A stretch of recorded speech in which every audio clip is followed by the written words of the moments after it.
Hi, welcome back to Burning River Bushcraft. Today we're going to be testing out a UST Wire Survival Saw. So if this is the kind of thing you like to see, go ahead and like the video, subscribe to the channel, leave me a comment in the comment box and ring the bell to be notified of my latest videos. You can also find me on Facebook and Instagram at Burning River Bushcraft. I also teach outdoor classes at outdoorcore.com. So if you watch my channel much, this is not the kind of thing I would normally advocate carrying. This is not the kind of thing I would normally advocate reviewing. I have had experience with wire survival saws in the past. It's been a long time ago. Back when I was a kid, I had the hollow-handled Rambo style survival knife, like probably most of you did, and it had a wire saw inside of it. And I remember putting your fingers through the loops and trying to saw a branch and hurt your fingers, and usually the saw breaks before you get halfway through the first branch. So I have had a negative opinion on these wire survival saws for quite a while, and maybe that's warranted, maybe it's not, but we're going to test that out today. So why the hell am I even looking at this in the first place? This is not going to be considered a main saw for me. This is not going to compete with something like a Silky or a bow saw, or even just having a bow saw blade and bushcrafting up a buck saw or a bow saw in the woods. This is something, I've got a course on Outdoorcore that I'm actually creating now, and it's going to be on building the ultimate Altoid survival tent. So there was a survival tent contest online, it's been a year or so ago probably, and I actually put a Baco Laplander 24-inch bucksaw blade inside that tent. That's going to be one of the key points of that online course. That's what's going to make it the ultimate course. But for people who don't have the ability to get a coiled up bucksaw blade into a tin, something like this is an option. Something like this would also work well maybe in like a Wazoo cache belt or something like that. So if this thing works, if this thing can meet my realistic expectations, it does have a niche, but this is definitely not something that's going to be a main saw for any reason whatsoever. So when I started shopping for these, there are several brands of wire saws. Some may be better, some may be worse than others. This UST was the only one that was consistently available for sale. I didn't want to try a random brand that you couldn't replicate at home, so I wanted to get one that was commonly available. So let's pop it open here and just see what this thing consists of.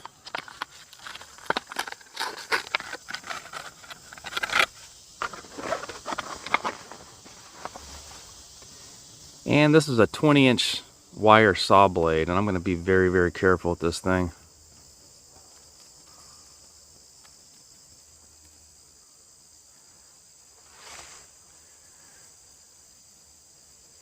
Alright, so it's crimped in okay. I would like to see a little more tail sticking out of that crimp.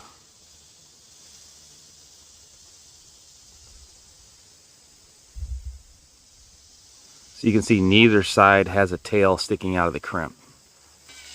So that in itself is kind of a negative right off the rip. The rings on these are pretty darn heavy, and the one thing we are not going to do is just wrap this around a tree branch and start pulling back and forth. Now there are other types of portable saws. I've seen the one that looks like a chainsaw chain almost.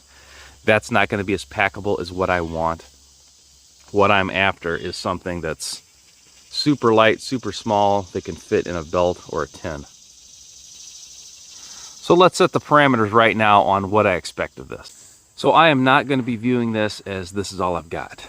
I'm going to be using my belt knife today. I'm assuming you've got some other cutting tool besides just this wire saw.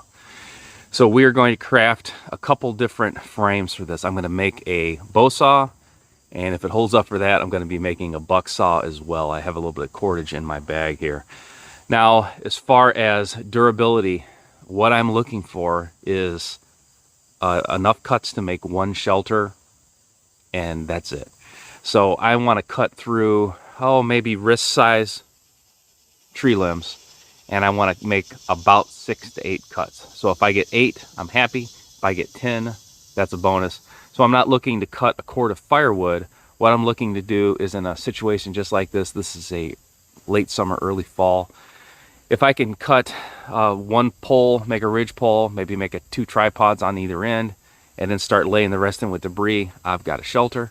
So if this can help me with that and do a better job and more efficient job than my knife for as light and as inexpensive this is, then that's a winner.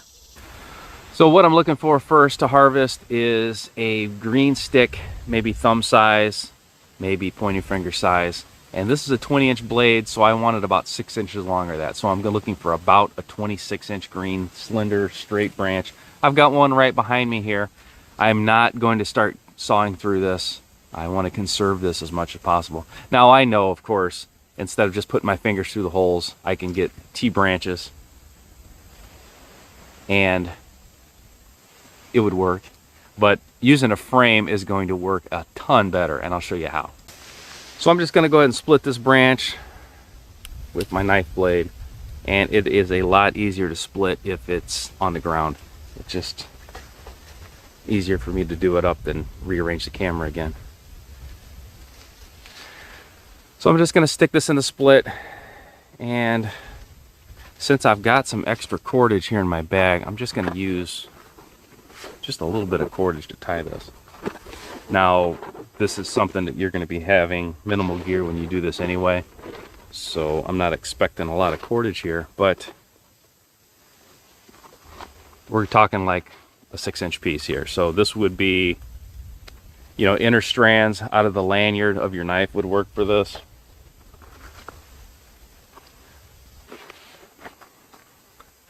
Now I'm going to determine the length of the bow saw here. So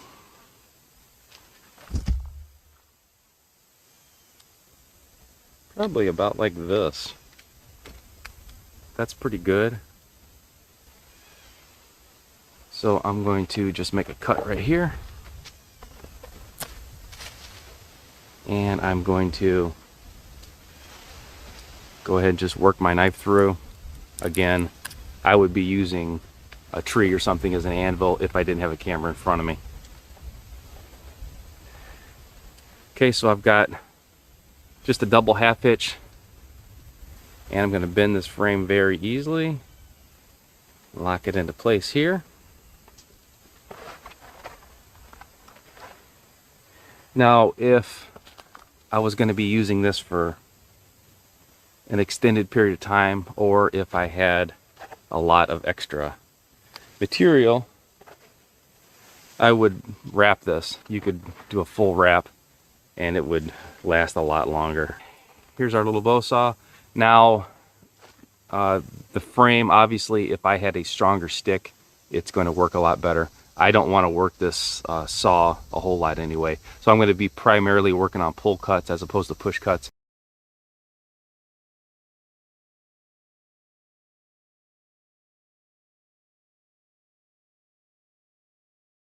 You can see I can pull this across my finger, so it's not really sharp. So keeping this in context, it sucks. This is not a saw. I mean, the Silky will get through this in just a few pulls, but if you have a normal Altoids tin or pocket survival tin kind of thing, you're not going to be able to cut through a branch this size with most of those smaller knives. You can baton some of them. It's probably not a good idea. But realistically, I would just jam this into a tree and break it. So it's kind of the only game in town, easily available, but you can also work around it and you don't have to always cut through things like this. So when I edit the video, I will put the time up right here as far as how many minutes it took to cut through this, but it's kind of a relative thing depending on type of wood species you're trying to cut through. So if we're looking at durability here, the frame didn't do so well. This is pretty darn skinny. This is like a thick arrow almost. So I'll go ahead and fix that. I'll just whip this, and you're just gonna have to allot more cordage than you think you need. All right, so this is what I should have done the first time. I was trying to conserve cordage and do this as minimally as possible. And you can still see I've got a lot of flex on the frame, and that's probably less than ideal. Let me see if I can get a couple more cuts out of this. I'm feeling confident I can. I'm feeling confident I don't want to.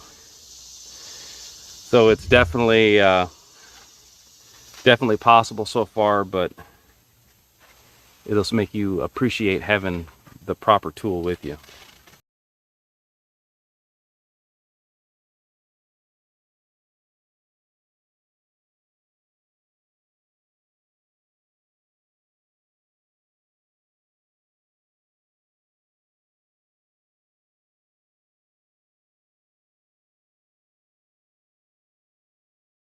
I'm going to switch out now, and I'm going to use the bow saw to make a buck saw, and I'll see if that works any better. All right, so I made a buck saw frame for this wire saw, and this is seriously more labor intensive, obviously, but it is pretty nice. This is definitely going to keep the saw from buckling, hopefully. I don't think it's going to cut any better just because the thing's not sharp. I mean, I can run my hand over this, so you know it's not going to cut wood if it doesn't cut my skin. But this is something you should probably learn to do anyway. This is kind of fidgety when you're working with a wire saw. I've made a ton of these. I made several different styles, and I've never made one with wire before. I've always used a existing saw blade, and this thing was kind of fidgety. So practice on a saw blade. We'll see how well this works, if it's worth the time and energy to make a buck saw frame.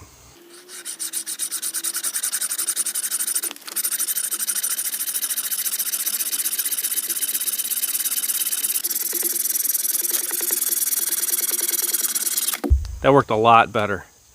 I was able to actually put down pressure on it, and it wasn't bucking up on me. So this is a winner so far. This is definitely the way to use one of these.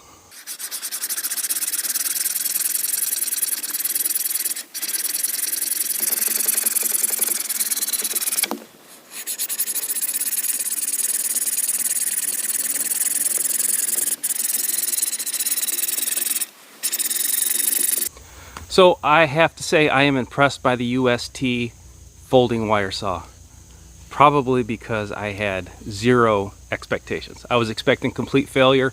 I thought it would work a little bit better by putting it into a frame. The bow saw frame worked okay. The buck saw frame worked awesome. It still cuts pretty poorly. This is not something that you're going to want to take out in the woods thinking that you have a saw. But if your main saw were to break or you were to lose it, and this was in an emergency kit inside your gear or in your pocket, you would still have a saw for crafting or for, you know, small tasks to get you out of the woods. In an emergency, yeah, you could build a shelter with this. I'm getting, it looked like about 10-minute cuts when I had it in the bow saw configuration. So if I'm going to cut 6 poles for a primitive shelter, that's an hour. With this buck saw frame, I'll have to check the times, but it looked like the camera was running around 3 minutes between cuts. So that's not bad. That's completely doable. This is going to work a lot better than a lot of other options. Of course, you can always break sticks off and your shelter won't look as neat, but if you need to saw things, this is definitely the way to go. So I am going to put this UST wire saw on my gear list, I guess. It is not going to work as well as a Baco saw in a pocket-sized survival tin. It's not going to cut as well, but it's probably a second-tier option. If you're not willing to cut a saw blade down, it's quite a bit more work to get it into the tin. This is definitely a lot easier. It's a lot safer, actually, to get the saw blade in and out of the tin. The Baco blade it's pretty hairy getting it in and out sometimes. I'm going to put this on my Altoid tin playlist, and in the future look for an Outdoorcore class on making the ultimate survival pocket tin. All right, till next time, this has been Jamie Boggs with Burning River Bushcraft. See you soon.